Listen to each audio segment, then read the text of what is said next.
baby. Let's go. New custom mode. Whoa, whoa, whoa. All right, we're going to be going to Basin as well. Interesting. So, Ottomans and Malians, both the new civs in play. This is what I wanted, boys. I don't know why anyone's practicing anything else. Screw the Rus, screw the French, screw everything. Ah! Just give me these two. So, we've seen some Malians today. We've only seen one Ottoman game. Actually, I think we've seen one each, so it should be fun to see them both clashing. Now, my point about these two civs that I made earlier is I think the Malians have a lot more sophistication to the way they're played on a micro level. Well, not on the micro level. More a unit composition and midfield play way, right? So the way you actually utilize the units on the go. Whereas the Ottomans, to me, have a lot more focus on how they optimize their base layout, especially in the early game. I think this is actually what maybe has turned people off the Ottomans, and they haven't been given as much credence to what I think is going to be a very powerful civ as they should, is that it requires a lot of fumbling around the early game, right? You have to get the correct optimal layout to get your military school set up. You have to make sure you make room for the blacksmiths on top of that, and to make sure that you optimize in for certain landmarks as you make your way up. And that detail requires a lot of fumbling around your base, and that also requires you to usually extend out from your initial holdings in a way that maybe leaves you a bit more exposed. Also means that, you know, down the line, let's say you build a base a little bit out and you have a blacksmith, and that's boosting everything's production speeds. That gets taken out, all of a sudden Ottomans get reset in a hard way. So I think that's what's maybe been turning people off, but now they're starting to get used to it. They're starting to prove a little bit more feisty. I love this detail out of Salami. He drops the rack straight away, as you can with the amount of surplus wood you start off with, and then immediately pushes a few spearmen across the battlefield to punish the most predictable player Malian is going to make. Malians love to open with a pit mine into houses. It just makes sense. Best way to use their starting wood. They get the passive gold rolling straight away. They boost that passive gold while ensuring that they do not get housed. Why is this an important detail? Well, not only is it something you want to deny because it's a big eco going your opponent's way, by taking it out, you cripple them in multiple ways. One, you hit their eco, right? 25 wood each to each of these houses, not to mention the pit mine alongside it, which is your passive gold, being gone. And then the knock-on effect is it houses you. Look at the housing situation right now. BC needs to actually build another house at home, which means he needs to get on the wood fast. Now, these houses, they're only 25 wood each, but it's still going to slow him down a little bit here. In the meantime, he's at least making his way up with the tech up. Mansa Quarry comes out, so you got enough out of the pit mine. But once this house goes down, BC's going to be blocked out of building villages. And that's why he rushes out into the wood, because he needs to grab enough to immediately build a house. You don't want to be missing out on production time here. Not against a civ that can very slowly snowball a lead off of passive unit types and a configuration that usually allows them to go into multi-TCs as well, because they're usually on the stone for the military schools. BC making his way up. House is back at home. You just don't feel good about this. You wish you were the Mongols right now. You wish you could pack these up and then move them across to a new pit mine. Great play, though. Really, really good opening from Salami. Love the fact that he identified this. It was a little bit blind, though. That's the thing I will highlight here. What Salami done here is kind of comparative to the idea of a men-at-arms rush on your standard Dry Arabia map.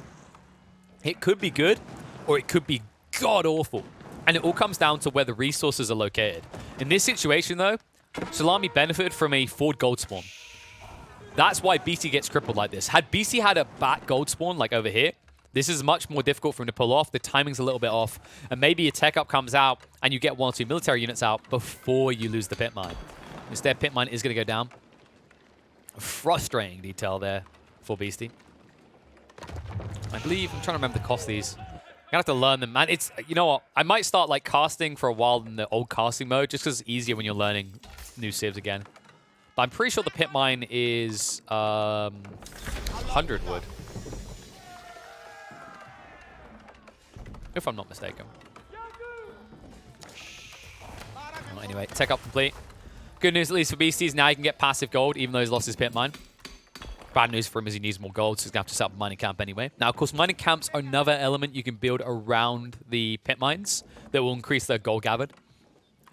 But optimally, usually you want to do houses, right? Unless you need to be on the mine, which at this stage in the game, typically you do want to. You know, a lot of options you maybe consider are going to require gold if you want to go into something like Javelin Throws this early, for example.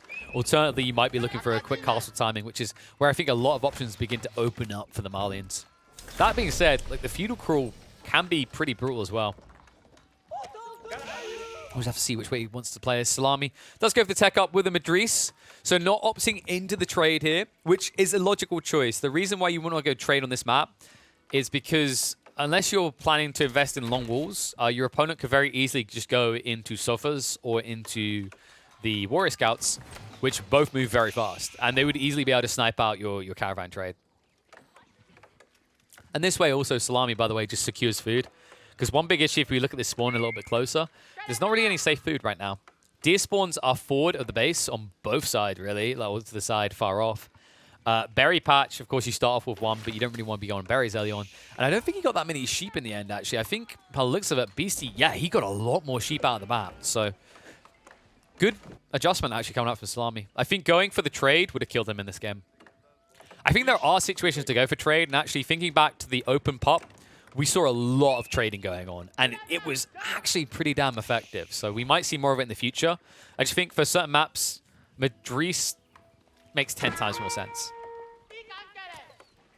For those wondering what the benefit of the other one is, I forget the name of it, but it's the trade one that allows you to build cheaper traders that, I mean, they're just by default cheaper, that you can garrison inside of the building to get passive gold, or you can just send them on long trade. And I think actually Altman players will get very good at using that. You know how I said about the layout of the base is important? Well, bring it back to like the balance of things where we said Malians require a lot more optimization of how you use their units in the midfield. That's something that I think is going to be heavily optimized by Altman players, is the idea that they can have functional trade that they turn on and off, right? Because they'll build all these traders, and when they can't safely use the trade route, they'll garrison them inside. But when they can, when they have map control again, which might come and in swings and roundabouts, they can send it out to get the better trade at the trade burst. Keep an eye out for that in the future. In the meantime, there's Sapai. Are looking to pressure here. They are going to be reasonably effective up against the Warrior Scouts. And current configuration of BC, not really that impactful. But he's going to continue to invest into it because the Warrior Scouts are just nice and cheap at 90 food each. And what BC's trying to do here, he's trying to just escalate as fast as possible up towards Castle Age. He'll probably be looking for the transition into ranches and cattle. In fact, he's already started to produce one or two. Love this choice. Someone I think we highlighted in the Muslim game is that going for early cattle is a good play. The gathering rate, from what I can see, is about 0.84. I think it's the same as deer. On top of that, you know, usually you're generating passive gold. So you're essentially just paying for this 500 food source that's a superior gathering rate with passive income. Looks like instead of actually gathering from it directly, he's now going to set up the ranches, though. Not the worst of choices, but the cool thing actually that I think we're going to see players do more in the future is when you're in a bind and you desperately need a lot of food, just club one of these cows and immediately start harvesting, because their gathering rates are phenomenal and they're worth 500 food each, which is 5 times the gold investment you make. Whoa. What? I didn't even notice this. Beastie went for Pro Scouts. Okay, this is actually a pretty cool play. So first, let's dissect why this is really good actually for the Malians. For a start, I believe your Warrior Scouts should move quicker than normal Scouts because they're 1.88 movement speed units. So you're not as crippled by the movement speed malice from picking up a carcass as other civs. On top of that, you attack for a lot more than other Scouts. So one of the issues you used to run into is, like, let's say you made this play, well, your opponent's just going to like whip out 1 or 2 Scouts or 1 or 2 Horsemen and kill you for doing it. Because of the fact they move a little bit quicker, so a little bit less exposed, and the fact they have 7 base damage compared to 1 base damage on normal Scouts while doing the same amount of bonus damage, they can win its exchange with early Scouts. They can also take a scuffle with Horsemen and actually not be too worse for wear. Horsemen will win eventually, and Sapai in this situation, which is even better because they have an extra 10 health compared to Horsemen. They will win long term. But it's not going to be a complete rout like it would with any other Civ pushing Scouts. Pretty cool play by Beastie. Definitely not something that most players would have thought of, and I think Salami didn't expect it at all, because you can see Salami peeled back entirely after the early aggro and went for a TC boom. I say it's TC boom. He only went for 1, but he built a TC. Now, this is worrying to me for Salami because he's had to play super wide to get access to deer. He's not even exploiting the ones close to his base. Meanwhile, BC's now playing a super condensed economy. He should be able to get a much quicker castle age timing, and that's where you'll really start to see him switch on the aggression. Also, keep in mind, another benefit of the Pro Scouts play for the Malians over any other Civ in the game is that this unit will remain useful after it's done picking up carcasses because of its movement speed and damage we talked about. Like, it's a unit that in the Feudal Age hits for 7 damage. Now, bonus damages aside, like, there's not many things to get bonus damage against because you're not building sieges early on. But for comparison, if we didn't consider the bonus damage of spears, they do the same damage. And you want to know the bonkers part, folks? A scout moves a lot quicker and only costs 10 food more, and also gives a lot of different composite value, right? It gives huge amounts of vision. It can easily just chase off enemy scouts as well, which is just, by the way, that to me is the most bonkers part. Like, I think one of the big issues with warrior scouts, moving at 1.88 movement speed, it blows my mind. Because if you guys recall, like, I'm kind of that guy that regularly says horsemen are S tier in early game. And the reason they're S tier in early game is that they're the only unit in the game that can productively deny vision. And what I mean by that is most units can chase away scouts, but they can't kill them. Horsemen with enough distance will kill scouts. Well, scouts meet your superior counterpart. They move faster, they have more damage, they will kill you every day of the week. And they only cost 20 food more. Beastie. It's yoinking time. Might be a bit difficult with the TC being garrison, but most of these lads maybe should get away with this. It's like one of the scouts going to go down, but even if they don't survive this excursion, it's the fact they've dragged the deer away, which means they've still crippled Salami's gathering rates because it's so far off. And you want to know the best part? He still takes one deer stack away. Why is this important? I don't think this one had been harvested yet. That's 350 food. He lost 3 scouts at 90 food a pop. The deer will pay for them and then some. And then on top of it, the way you always have to look at elements like this is it's not just the differential, the value of the deer, it's double that. Right, so if this is a full 350 food, it's not just 350 food in Beastie's bank now, it's 350 food taken away from Salami, which he clearly wanted because he built off a TC in this area. And now, this is even more annoying. He has to go and build double mill. So that's another 100 wood on top of everything else. Small compounding details like this make the difference. Especially when you can sit on top of this. Like, not only is BC extracting value and taking away from you, he's now teched up ahead of you. He's made a switch into ranches. He's got passive gold coming in from the pit mine. If you actually look at the income numbers, especially once the income kicks in from those idle villagers building up the tech, BC is overall going to be ahead. By a pretty healthy margin as well. This is the way that Salami can at least catch up. A very late adjustment into military schools. He didn't build these straight away like most players do. But he did make his way up in the Mehmed Imperial Armory. He has got the blacksmith down as well. So a passive army is going to be produced for nothing. So if Salami takes good exchanges initially, this will begin to snowball. For now, though, going to be diving in the base. Maybe not the most optimal of choices here. Wraps around at least with the knights. We've got to pick 1 or 2 villagers before ultimately being cleaned up by the spearman given chase. Donzo's a Donzo with this bull right here. Only 1 knight remaining, so overall, not the greatest of value extracted by Salami. I don't think he idled too many villagers. He did kill 2 or 3. The price of units lost. The men-at-arms follow-up are going to be more effective. They'll last a lot longer in the base here. One detail to keep in mind is Salami is overall building an eco lead due to that secondary TC. Would be curious to see if BC wants to make an adjustment on that based on the fact that he knows that town center is there. Or if he's very comfortable just playing 1 TC with passive income. I could see a world in which he doesn't care about the villager lead. Because ultimately, you've got each of these cows that are giving 48 food a minute, which he's got, like, how many? We're at 19. So he's getting, like, what, 950 food a minute? Passively. That's pretty good. Now, of course, there was a heavy investment in gold, but what I always want to remind you of, like, this is kind of like, it's a skimming pebble of free stuff, right? You throw the pebble, it initially hits, and that's passive gold coming in after a wood investment. And then that gold investment passively is invested into cattle, which gives a passive food investment.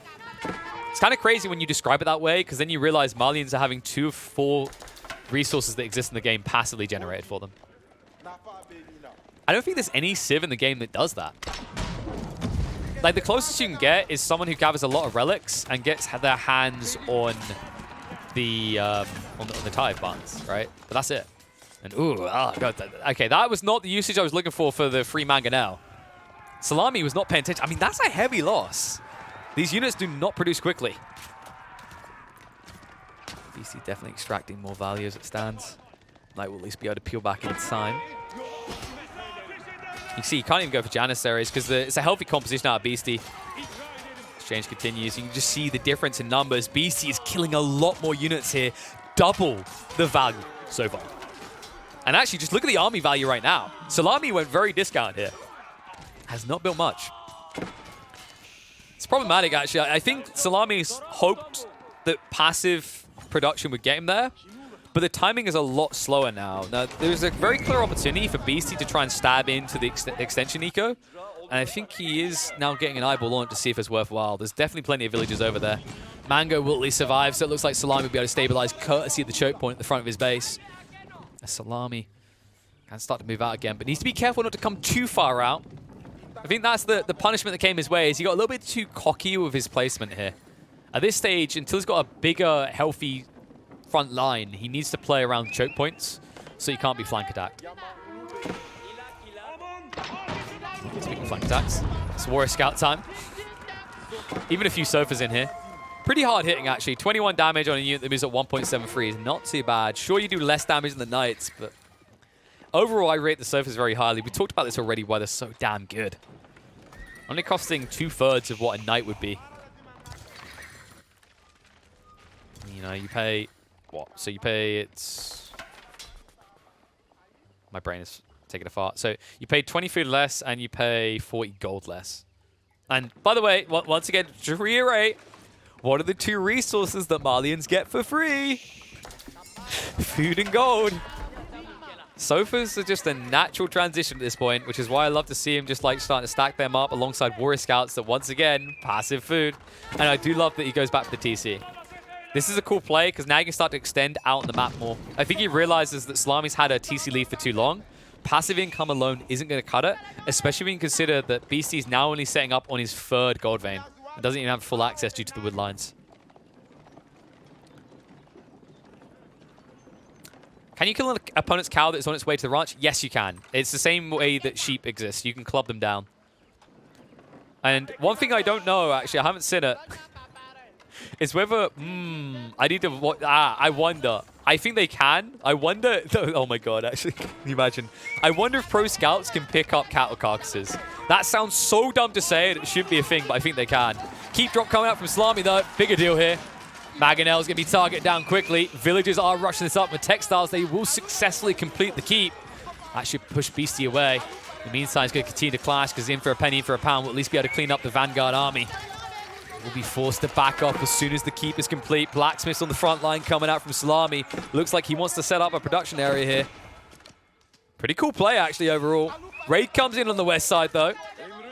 That will idle out some of Salami, but key detail here is his opponent is in.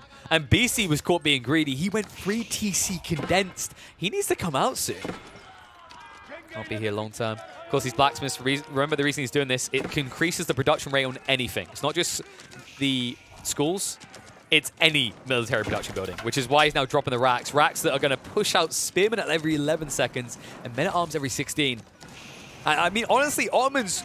there is an argument in some ways that they could have the Abbas's number for late game. I still think like the Abbas's have a superior eco, but in terms of production rates, these boys compete and exceed. 40% increased production speed. It's pretty nutty. If I remember correctly, you don't have military academy though, is the counter argument, right? Maybe I'm wrong with that. If I'm wrong with that, no, there's no way. Because like military academy is 25%. Plus 40%, like... guys, that would be insane. That would be unheard of in Age of Empires 4. Not even the Abbas's come close to that. Keep drop though, Salami going even deeper. Beastie, this is getting uncomfortable.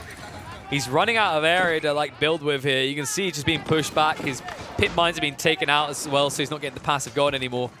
He needs to contest this keep. It's so difficult to do so. Mangonel could get maximum impact. Shot coming in. Salami sidesteps most of the damage though. Who would have thought mass scouts is the way, but this is the Malian way, baby. BC will once again have to back off, though. Second keep up. Salami looking for a third, but he needs to make room for it. Maybe he could go deep past the double TC, and that's exactly what he's doing. He dives with conviction. His army joins him in the fray. He's looking for the space. Salami realizing he doesn't have enough room. He needs to shift east. East! Go east! He's on the way. He sees that the perfect location here. This is going to be tight, though, because he's being countered straight away this time. I think this may be a castle too far. Salami about to throw away 15 villagers, cancels and runs with his tail between his legs. Cute idea, but yeah, definitely reaching a little bit too far there. Salami needs to slow down somewhat. However, he continues to push in. Janissaries now entering the fray. Means that Warrior Scouts no longer are going to cut it for BC on the defensive. He needs a solution soon. More Mangonels are on the way. That could be his saving grace, considering this is mostly a ranged army now coming out from Salami. But once again into the breach, and the TC is not targeting the villages. Salami is going to block out 2 town centers. And he's going to secure half of BC's base. This game is quickly becoming untenable. BC, in the meantime, at least raided on the south side, but hasn't really been killing eco here. All in all being said, though, if BC can get his idle eco active again, he's actually not far behind Salami. Arguably, he's ahead due to his passive income. But, I mean, I've got to give credit where credit's due. Salami, if you consider where we were earlier on, BC having double the destroyed value compared to Salami, now they're neck and neck. Villager situation also similar. BC, of course, killing a few more.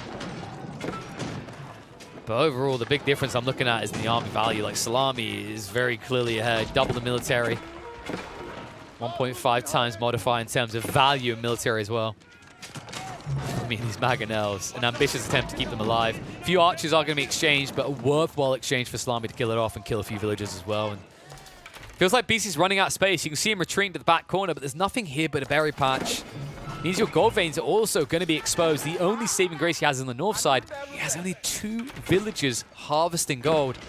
Now, BC does at least have a big reserve available, 2k in the bank, but this could very quickly disappear if he keeps relying on siege to get him out of this jam.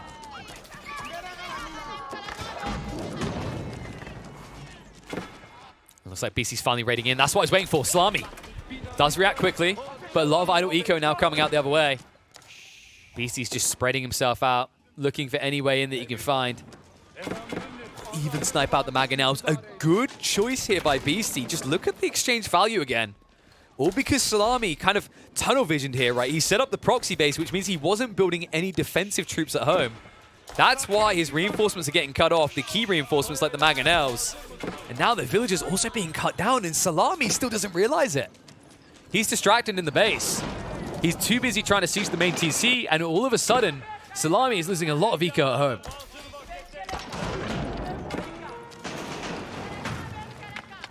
And this argument that BC lost so many villagers, I'd like to contest that and say Salami lost a lot of villagers too. BC killed 31, Salami's killed 35. Sure, Salami killed more, but remember what we said, as long as BC has passive eco elsewhere, via things like the pit mines and the Mansa quarry, as well as all these ranches, he's able to compete with the gathering. In fact, just look at the numbers right now. It's kind of ridiculous to look at this and see still that BC is very much in contest on this, despite the fact he's 20 villages behind. That's the power of the Malians, man. It's not about the raw villager count. It's about how many active idle eco locations they have. As you can see, he's got 2, 3, as well as like 4 with a clustered food here. So overall, that's keeping him alive. And speaking of keeps, Salami has slowed down, was trying to set up a secondary castle next to his first. Doesn't want to quick rush in anymore. He's going to take his time and play with his food.